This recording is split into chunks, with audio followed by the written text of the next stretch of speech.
నైనా ఎన్నిక లేని ప్రజలమునైనా మీరు మమ్మలను జ్ఞాపకము చేసుకోవడానికి మేము ఏ పార్టీ వారమునైనా అటు మమ్మలను మీరు జ్ఞాపకము చేసుకొని లోకము నుండి ప్రత్యేకపరిచినైనా ప్రతిష్ఠించుకొని నీ కృపాశని మీదట మమ్మల్ని నిలబెట్టావు తండ్రి. నాయనా నీకేమిచ్చి నీ రుణాన్ని మేము తీర్చగలమునైనా. ఈ ఉదయకాల సమయంలోనైనా నిన్ను హృదయముతో నిన్ను స్తుతిస్తున్నానైనా. ఇప్పటి వరకు మీరు మాతో ఉండినైనా పాటల ద్వారా, ప్రార్థన ద్వారా, స్తుతుల ద్వారాను మహిమ పొందున ప్రభ. ఈ సమయమందునైనా మిక్కిలి అల్పుడను దౌర్భాగ్యుడను ప్రభ నా తండ్రినైనా. మరి నైనా నీ పాదములో ధూళి వంటి వాడనైనా నీ నామమును కూడి వచ్చి నీ ప్రజలందరినీ కూడా మీరు దీవించి ప్రభ నా తండ్రినైనా. ఓ వందలాదిగా వేలాదిగా మేము ఇక్కడ కూడినైనా నిన్ను ఆరాధించడానికి, నిన్ను స్తుతించడానికి మీరు కృప దయచేయమని నేను ప్రార్థన చేస్తున్నాను. ద్వారాలు తెరవనినైనా ఓ తూర్పు నుండి, పడమటి నుండి, ఉత్తరం నుండి, దక్షిణం నుండి, ఓ ప్రతి దిశ నుండి ప్రభ, ప్రతి మార్గము నుండి నైనా ఓ ప్రజలనైనా గుంపులు గుంపులుగానైనా అలనాడునైనా యెరూషలేములోనైనా నిన్ను ఆరాధించడానికి ప్రజలు ఏ రీతిగా అయితే వచ్చారు ప్రభ, ఆ రీతిగా నేను ఆరాధించడానికి నేను ఈ స్థలములోకి నేను అనేక మంది ప్రజలైనా గొప్ప సమూహమును ప్రభనాథని మీరు నడిపించమని నేను ప్రార్థన చేస్తున్నాను. భూ సంబంధమైన పర సంబంధమైన పరిశుద్ధులను నేను ఈ స్థలంలో ఉంచండి ప్రభనైనా. మీరే ఇక్కడ ఉండి ప్రభనైనా మీరే మాట్లాడినైనా నీ మెల్లని స్వరం మాకు వినిపించనైనా. నీ మాటల కొరకు మేము ఆశతో ఎదురు చూస్తున్నాయినా.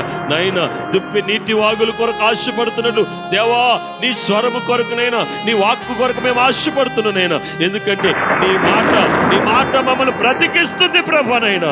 నీ మాట మమ్మల్ని బలపరుస్తుందైనా. నీ మాట మమ్మల్ని స్వస్థపరుస్తుంది ప్రభనైనా. నీ మాట నీ నిత్య రాజ్యములకు మమ్మల్ని సిద్ధపరుస్తుందైనా. ఇదిగో నీ మాట నన్ను నీవలే మారుస్తుంది ప్రభనైనా. మీరే మాట్లాడినైనా, నాతో మాట్లాడిన నాతో మాట్లాడినయ్యా. మీరు మాట్లాడుతుండగా ఓ వినగలిగే చెవులు, గ్రహించే మనస్సులు మాకు దయచేసి నీ నిత్య రాజ్యములకు మమ్మల్ని సిద్ధపరచమని యేసు క్రీస్తు పరిశుద్ధ నామమును బట్టి ప్రార్థించి స్తుతించి బ్రతిమాలి వేడుకున్నాము తండ్రి. ఆమేన్ ఆమేన్. దేవునికి స్తోత్రం. హల్లెలూయా హల్లెలూయా. దేవాలయపు యొక్క కమ్ములు, గడప కమ్ములు ఏమవ్వాలి చెప్పండి. మరి అలా కదులుతున్నాయా? మీ ఒళ్ళే కదులుతలేదు. గట్టిగా చెప్పండి. ఇంకా మంచిది ప్రారా. ప్రభు నామములు మరొకసారి మీ అందరికీ కూడా నా ప్రత్యేకమైన శుభాభివందనాలు తెలియజేస్తున్నా. అందరికీ వందనాలండి. మీ ప్రార్థన వలన దేవుని కృప చేత దేవుడు ఈ 8 నెలలు కూడా మమ్మల్ని ఎంతగానో కాసి, మా ప్రయాణాల్లో, మా పరిచర్యలు, మేము వెళ్ళిన స్థలాల్లో దేవుడు మాకు తోడై ఉండి మమ్మల్ని కూడా క్షేమంగా కాసి కాపాడాడు. మీ ప్రార్థనను బట్టి మీ అందరికీ కూడా నేను నా కృతజ్ఞతలు తెలియజేసుకుంటున్నాను. ఎందుకంటే ఒక సేవకుని యొక్క పరిచర్య సంఘం మీద ఆధారపడి ఉంటుంది. నా పరిచర్య ఫలభరితంగా ఉన్నదంటే మీ ప్రార్థన. అలాగే మీ కుటుంబాలు బాగున్నాయంటే నా ప్రార్థన. అర్థమైందా? ఒక మాట చెప్పండి, మీ కుటుంబాలన్నీ బాగున్నాయా లేదా చెప్పండి. బాగున్నాయా లేదా చెప్పండి. గట్టిగా చెప్పాలి. అంటే దాని అర్థం ఏంటి? దైవజనుడు మీ కొరకు ప్రార్థన చేస్తున్నాడు. సంఘము బాగున్నదా అని అంటే బాగోలేదు. అభివృద్ధి అనేది నేను ఊహించిన రీతిగా లేదు. మరి దానికి కారణం ఏంటి? మీరు పని చేయవలసినట్టుగా మీరు ఏం చేయట్లేదు చెప్పాలి. పని చేయట్లేదు. సంఘము అభివృద్ధి అవ్వాలంటే మీరు పని చేస్తేనే సంఘం అభివృద్ధి అవుతుంది. సంఘము పెరగాలంటే మీరు పని చేస్తేనే సంఘం పెరుగుతుంది. మీరు పరిచర్య చేస్తేనే సంఘం ఏమవుతుంది? కిటకిటలాడుతుందండి. ఇక ఈ 2025వ సంవత్సరం కూడా అయిపో వస్తుంది. ఈ 4 మాసాలైనా సరే మీరేం చేయాలి? బలమైనటువంటి తీర్మానము కలిగి దేవుని పని చేయండి. దేవుని పని మనం చేస్తే దేవుడు మన పని చేస్తాడు. దేవుని పని మనం చేస్తే మన పని దేవుడు చేస్తాడు. నీవున్న చోట, నీవు పని చేస్తున్న చోట దేవునికి నువ్వు మహిమకరంగా ఉండు. దేవునికి ఒక బలమైన సాక్షిగా ఉండు. నీ సాక్ష్యము కొందరికి కనువిప్పు కలుగుతుంది. నీ సాక్ష్యము కొంతమందిని దేవుని దగ్గరికి నడిపిస్తుంది. నీ సాక్ష్యము కొందరిని మారు మనస్సు వైపు నడిపిస్తుంది. నీ సాక్ష్యము కొందరు రక్షణ వైపు నడిపిస్తుంది. నీ సాక్ష్యము కొందరు క్రీస్తు వైపు నడిపిస్తుంది. అరీతిగా నీవు ఉండు. నిన్ను బట్టి దేవుని పని లోకంలో జరగాలి. దేవునికి స్తోత్రం. మీరందరూ ఏమనుకున్నారంటే దేవుని పని సేవకులే చేస్తారనుకున్నారు. మనమందరం దేవుని సేవకులమేనండి. అర్థమైందా? నేను చేసే సేవ నేను చేయాలి, మీరు చేసే సేవ మీరు చేయాలి. మనం ఎప్పుడైతే నమ్మకంగా దేవుని పరిచర్య చేశామో దేవుడు కూడా మన జీవితంలో నమ్మకమైనటువంటి కార్యాలు ఆయన జరిగిస్తాడు. దేవునికి స్తోత్రము కలుగును గాక. ఆమేన్. ప్రియమైనటువంటి వాళ్ళరా, ఇజ్రాయేలు ప్రజలు న్యాయాధిపతుల కాలం అయిపోయిన తర్వాత వారిని ఏలడానికి దేవుడు రాజులను నియమించాడు. ఎవరిని? రాజులను. ఎందుకయ్యా నువ్వు రాజులను నియమించావంటే అది ప్రజల యొక్క కోరిక. అదేంటి? ప్రజల యొక్క కోరిక అండి. కనుక దేవుడు ఏం చేశాడు? వారిని ఏలడానికి, వారిని నడిపించడానికి దేవుడు రాజులను ఏర్పాటు చేశాడు. అలా ఏర్పాటు చేయబడినటువంటి మొట్టమొదటి రాజు సౌలండి. సౌలు తర్వాత దేవుడు దావీదును అభిషేకించి దావీదును ప్రతిష్ఠించుకొని దావీదును ప్రత్యేకపరిచి దేవుడు ఇజ్రాయేలుని ఏలడానికి దేవుడు దావీదుని ఏం చేశాడండి? రాజుగా నియమించుకున్నాడు. దేవుడికి స్తోత్రం. హల్లెలూయా. నీవు కూర్చున్న చోటికి నువ్వు న్యాయం చేయకపోతే నువ్వు ఎక్కడ కూర్చున్నావు? ఎక్కడ కూర్చున్నావు? దేవుని పరిశుద్ధ స్థలములో నువ్వు కూర్చున్నావు. ఈ చోటు దేవుడు నీకు ఇచ్చాడు. ఎందుకయ్యా ఈ చోటు నాకు ఇచ్చావంటే నువ్వు దేవుని కొరకు పని చేయటం కోసం దేవుడు ఈ చోటు ఇచ్చాడు.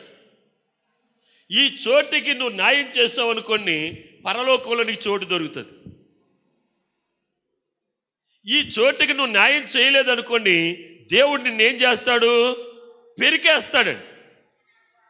పెరికేసి ఈ చోటు దేవుడు ఏం చేస్తాడు చెప్పండి?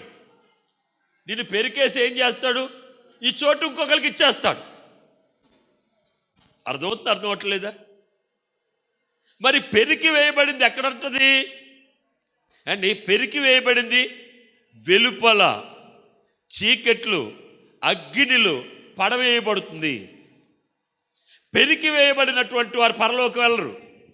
కనుక నీవు కూర్చున్న చోటికి నువ్వేం చేయాలి? ఏం చేయాలి చెప్పండి? న్యాయం చేయాలి. అర్థమవుతుందా? సౌలు సింహాసనం మీద కూర్చుని న్యాయం చేయలేదు కాబట్టి దేవుడు సౌలును పెరికేసి ఆ చోటు ఎవరికి ఇచ్చాడండి చెప్పాలి? దావీదుకి ఇచ్చాడు. దావీదు ఇజ్రాయేలు ప్రజలు ఏలుతున్న కాలంలో దేశంలో చాలా నెమ్మది ఉందండి. ఆయన ఏలుతున్నటువంటి కాలంలో కొన్ని ప్రాంతాలు శత్రువులు ఉన్నారు. కొన్ని ప్రాంతాల్లో ఏమున్నారు? శత్రువులు ఉన్నారు. దావీదు ఒక్కొక్క ప్రాంతంలో ఉన్న శత్రువులు జయించు ఆ ప్రాంతాన్ని ఏం చేస్తున్నాడండి? లోబరుచుకున్నాడు.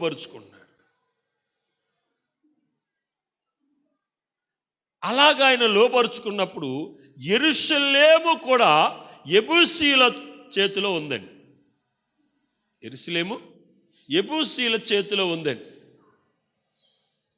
దాన్ని కూడా లోబరుచుకోవాలని దావీదు ఏం చేస్తున్నాడు? ప్రయత్నం చేస్తున్నాడు. దేన్ని? యెరూషలేమునండి. యెరూషలేము రాజనగరు, దావీదు పట్టణము.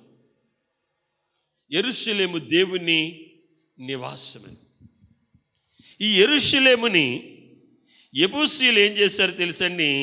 స్వాధీనం చేసుకున్నారు. అయితే రాజు అయినటువంటి దావీదు ఈ యెబూసీయులను వెళ్ళగొట్టి ఆ ప్రాంతాన్ని కూడా స్వాధీనపరచుకోవాలనుకుని ఆయన ప్రయత్నం చేస్తున్నాడు. అయితే ప్రియమైనటువంటి వాళ్ళరా, ఈ వార్త ఉందో చూడండి, ఈ యెబూసీయుల మీదకి దావీదు వస్తున్నాడు అనేటువంటి ఈ వార్త ఉందో చూడండి. యెబూసీయులు యెరూషలేములో ఆక్రమించుకుని ఉన్నారు. ఈ వార్త అంటే దావీదు ఈ పట్టణాన్ని పట్టుకోవడానికి వస్తున్నాడటండి. ఈ వార్త ఉన్నది చూడండి. ఈ వార్త ఎవరికి వినపడదటండి? యెబూసీయులకు వినపడదటండి. అయితే వీరు భయపడిపోయి దావీదు మహారాజు ఏ ప్రాంతానికి వెళ్ళినా ఆ ప్రాంతాన్ని ఏం చేస్తున్నాడు? లోబరుచుకుంటున్నాడు. ఆ ప్రాంతం మీద అతనికి జయం వస్తుంది. నిశ్చయముగా మన మీదకి వచ్చినప్పుడు కూడా మనం అతని ఎదుట నిలబడలేము అని భయపడి ఏం చేశారట? దావీదుకున్నటువంటి లక్షణాలు, దావీదుకున్న గుణగణాలు, వీటిని గూర్చి వారు ఏం చేశారటండి? ఎంక్వైరీ మొదలెట్టారట. ఏం మొదలెట్టారు? ఎంక్వైరీ. ఎవరి మీద? దావీదు మీద ఎంక్వైరీ చేశారండి. ఎంక్వైరీ చేసినప్పుడు చాలా విషయాలు వారికి తెలిసినాయండి. దావీదు గురించి చాలా విషయాలు తెలిసినాయి. అయితే ఒక విషయాన్ని వారు లక్ష్య పెట్టారండి. ఆ విషయం ఏంటంటే, దావీదుకి గుడ్డివారన్నా కుంటివారన్నా అసహ్యము అని తెలిసిందటండి. ఏం తెలిసింది? గుడ్డోళ్ళన్నా కుంటోళ్ళన్నా అసహ్యం అని తెలిసింది. దేవుడికి స్తోత్రం. దావీదు కటండి కుంటోళ్ళన్నా గుడ్డోళ్ళన్నా ఏమటండి. ఎవరంటేనమ్మా చెప్పాలి? మహారాజు అయిన దావీదుకి ఎవరంటే ఏమట? కుంటోళ్ళన్నా గుడ్డోళ్ళన్నా ఏమటండి. ఏమని తెలుసుకుని దావీదుకటండి యెబూసీయులు ఒక వర్తమానం పంపారట. ఏం పంపారు? ఒక వర్తమానం. ఆ వర్తమానం ఏంటో తెలుసండి. ఓ మహారాజైన దావీదు, మా దేశములో మా పట్టణములో గుడ్డోళ్ళు ఉన్నారు, మా పట్టణములో కుంటోళ్ళు ఉన్నారు. గుడ్డోళ్ళు ఉన్నారు, కుంటోళ్ళు ఉన్నారు. ఈ గుడ్డోళ్ళు కుంటోళ్ళ చేత నీ మీదకి ఇద్దాను పంపుతాం. ఎవరి మీదకట? దావీదు మీదకి ఇద్దాను పంపుతారట. ఎవరిని? కుంటోళ్ళని గుడ్డోళ్ళని. దావీదుకి ఎవరంటే ఏమండి? కుంటోళ్ళన్నా గుడ్డోళ్ళన్నా ఏమటండి? అసహ్యమట. ఆయనకు అసహ్యమో లేదో నాకు తెలియదు. కానీ యెబూసీయులు ఏమనుకుంటున్నారు? వాళ్ళు ఎంక్వైరీ చేసినప్పుడు అటండి కుంటోళ్ళన్నా గుడ్డోళ్ళన్నా ఆయనకు ఏమని వీరికి తెలిసిందటండి. తెలిసి దావీదుకు వర్తమానం పంపారు. చూడండి, 2 సమూయేలు 2వ గ్రంథము 5వ అధ్యాయము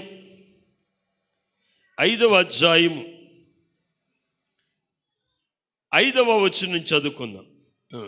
యెబూసీయులు దేశములో నివాసులై ఉండగా రాజును అతని పక్షము వారు యెరూషలేమునకు వచ్చిరి. యెబూసీయులు దావీదు లోపలికి రాలేడని తలంచి, నీవు వచ్చిన ఎడల గుడ్డివారును కుంటివారును నిన్ను తోలివేతురని దావీదునకు వర్తమానము పంపిరి. దేవునికి స్తోత్రం. హల్లెలూయా. దావీదుకి ఎవరంటే ఇష్టం ఉండదటండి? చెప్పాలి. మరి ఇష్టం లేనప్పుడు వాళ్ళంటే ఏమంటే ఆ ప్రాంతానికి వెళ్తాడా? వెళ్ళడు కదండి. మనకి ఇష్టం లేని వాళ్ళు ఉన్నారంటే అక్కడికి వెళ్తామా? మరి దావీదు వెళ్ళాడా? వెళ్ళలేదా? చెప్పండి. ఆ యెరూషలేమును ఆయన స్వాధీనం చేసుకున్నాడా? చేసుకోలేదా? చెప్పాలి గట్టిగా. స్వాధీనం చేసుకున్నాడు కదండి. అంటే ఆ యెరూషలేము మీదకి ఆయన వెళ్ళాడా లేదా? అవిషయం కింద చదవండి. అందును బట్టటండి ఒక సామెతట, యెరూషలేము ఇంట్లో కుంటోళ్ళు గుడ్డోళ్ళు ఉన్నారు, దావీదు రాడు అనే సామెత పుట్టిందట. కానీ దేవుడటండి కుంటివారిని గుడ్డివారిని ఆ యొక్క దావీదు మహారాజు తన సైన్యంతో ఏం చేశాడండి? హతం చేసేసాడు. ఆ పట్టణంలో యెబూసీయులను హతం చేసేసాడు. ఆ పట్టణాన్ని దావీదు ఏం చేశాడండి? స్వాధీనపరుచుకున్నాడు. దేవునికి స్తోత్రం. హల్లెలూయా, హల్లెలూయా, హల్లెలూయా. నేను ఒక ప్రశ్న అడుగుతాను మిమ్మల్ని. దావీదుకు కుంటివారు గుడ్డివారు అంటే ఇష్టమా, ఇష్టం కాదా? చెప్పాలి గట్టిగా, గట్టిగా చెప్పండి అమ్మా. యేసయ్యకు కుంటోళ్ళు గుడ్డోళ్ళు ఇష్టమా కాదా? చెప్పండి. యేసయ్యకు కుంటోళ్ళు గుడ్డోళ్ళు ఇష్టమా కాదా చెప్పండి. యేసు ప్రభు ఒక రోజున మార్గంలో వెళుతున్నాడు. ఒక గుడ్డివాడు, దావీదు కుమారుడా నన్ను కరుణించు అన్నప్పుడు దేవుడు ఆ గుడ్డివాని యొక్క మనవి విన్నాడా లేదా? విని వెళ్ళి ఏం చేశాడు? అతనికి చూపించాడు. మరి దావీదు కటండి గుడ్డోళ్ళన్నా కుంటోళ్ళన్నా ఇష్టం లేదు. అంటే సామెత కూడా ఎలా పుట్టింది? ఇంటిలో ఉన్న, చెప్పండి ఆ సామెత చెప్పండి అమ్మా. ఇంటిలో గుడ్డివారు కుంటివాళ్ళు ఉంటే ఇంట్లోకి ఎవరు రాలేరటండి? రాజు రాలేడు. అంటే రాజు రాడు, ఆయనకి ఇష్టం లేదు కాబట్టి ఆ ఇంట్లోకి రాజు రాడు అనే సామెత పుట్టిందటండి. మన మీద కూడా చాలా సామెతలు పడుతూ ఉంటాయి.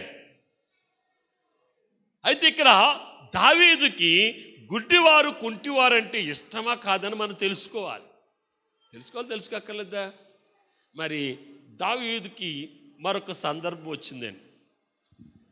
రాజు అయినటువంటి సౌలు దావీదునకు శత్రువుగా మారి దావీదును చాలా ఇబ్బందులు పెట్టాడు. చాలా సమస్యలు దావీదు జీవితంలో రాజు అయిన సౌలు వల్ల వచ్చింది. అతడు చనిపోయే వరకు కూడా దావీదు ఎక్కడున్నాడండి? అతని కంట పడుకోకుండా దాక్కుంటూనే ఉన్నాడు. ఎన్ని సంవత్సరాలు తరిమాడాడు తెలిసండి దావీదుని? 20 సంవత్సరాలు తరిమాడటండి. పగ ఎవరికైనా కొన్ని రోజులు ఉంటుంది, కొన్ని నెలలు ఉంటుంది. కానీ ఎన్ని సంవత్సరాలు అటండి? చచ్చేదాకా పోలేదటండి. చచ్చేదాకా పగ పోలేదనుకోండి, అటువంటి వాళ్ళు ఏమంటుంది చెప్పండి? ఆ పగనేమంటా? ఆ పగనేమంటా? తాసుపాం పగ అండి. దేవునికి స్తోత్రం. హల్లెలూయా. తాసుపాం పగ అండి, నిజమేనా? దేవునికి స్తోత్రం. కాటు వేయకపోతే మట్టుకి మనసు నిబ్బరంగా ఉండదు. 2 చేతులు పైకి గట్టిగా దేవునికి స్తోత్రం చెప్దాం. హల్లెలూయా, హల్లెలూయా. ఎందుకంటే చూస్తున్నాను, మీకు అర్థమైందా? మీకు అర్థమైపోయి ఉంటుందండి. మీరు చాలా తెలివైన వాళ్ళు. తాసుపాం పగ అది చచ్చిదాకా పోదండి. సౌలు యొక్క పగ ఎప్పటిదాకా పోలేదటండి? అని చచ్చిపోయేదాకా పోలేదటండి. అయితే ఈ సౌలుకు ఒక కొడుకున్నాడండి. అతని పేరు యోనాతాను. ఈ యోనాతాను అటండి తండ్రి చేసే ప్రతి పనిని కూడా, ప్రతి ఆలోచన కూడా దావీదుకు తెలియజేసి దావీదు చేస్తున్నాడటండి మేలు చేస్తూ.